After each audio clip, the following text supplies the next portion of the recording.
Air travel. Some, they loathe it. Some, they love it. And for a select few, they live it. These select few are your flight attendants.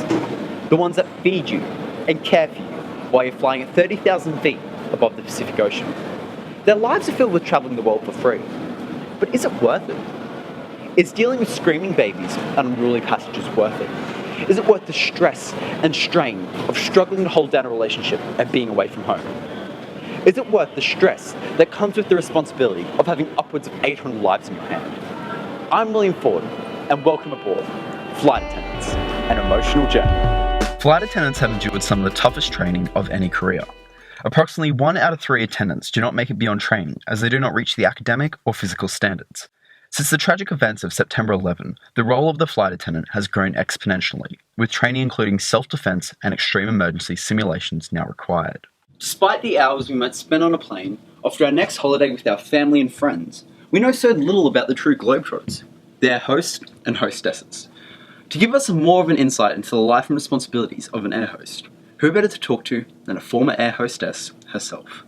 Hi, my name is Nadi Haralampo. I had the wonderful opportunity to work for Emirates Airline as a stewardess for a year and a half. So Nadia, what drew you to becoming an air hostess in the first place? Well, fortunately, I had a lot of experience travelling in my 20s, and I mostly flew Emirates.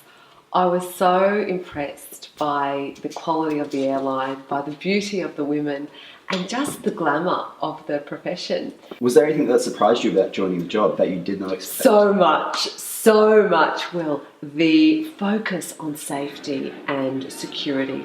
I really had no idea about that. 6 weeks of highly intensive training. It's a pretty big deal flying to that many cities in a month. So you would always have to have a full wardrobe ready. And I know that sounds a bit daggy, but it's a really practical, logistical element of the role. You would need to have a summer, autumn, winter, spring wardrobe because in any 1 week you could be experiencing two very extremes in temperature. But looking back on it now, would you say these surprises were good and they prepared you for what you had in store? Look, absolutely. Well, it's so much better to experience that level, that heightened degree of sensitivity, that stress in a training environment than in the air. What were some of the hard truths about being an air hostess that you had? Oh, where do I start? Some of the hard truths. I think being lonely, really, and that is the cold, hard reality of the job. We were quizzed about this in our interview. We were asked if we had ever experienced depression. What was it like to be away from your family and friends for so long? Well, it was really difficult. It was really, really difficult and something I didn't think about. Now, in terms of relationships, were you able to have one while you were at Emirates? I don't like to use the word impossible, or I don't like to say never, but it really was close to impossible to do so.